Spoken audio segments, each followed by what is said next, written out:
হলো দুজন হলো নয়ন দাস এবং সুদেব নম। নয়ন দাস বাড়ি লক্ষ্মীবিল, পশ্চিম লক্ষ্মীবিল, পিতা প্রদীপ দাস। আর সুদেব নম পিতা তপন নম, নমপাড়া বাড়ি।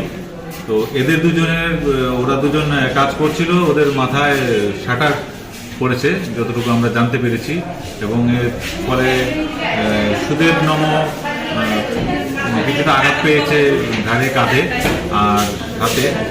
আর নয়ন দাস মাথায় বেশ খানিকটা চোট পেয়েছে। তো নয়ন দাসকে আমরা সেই জন্য রেফার করেছি জিবি হাসপাতালে। স্যার, আজকে সিপাহীজলা অনেকগুলোই দুর্ঘটনা হয়েছে, এই বিষয়ে কি বলবেন? সিপাহীজলায় অ্যাকচুয়ালি আমাদের কাছে প্রতিদিনই অনেক এইরকম পথ দুর্ঘটনার কেস নিয়ে আসা হয়, এবং প্রতিটা ক্ষেত্রেই আমরা দেখি যে বাইক আরোহীর সঙ্গে অন্যান্য যানবাহনের দুর্ঘটনার ঘটনাটাই বেশি থাকে।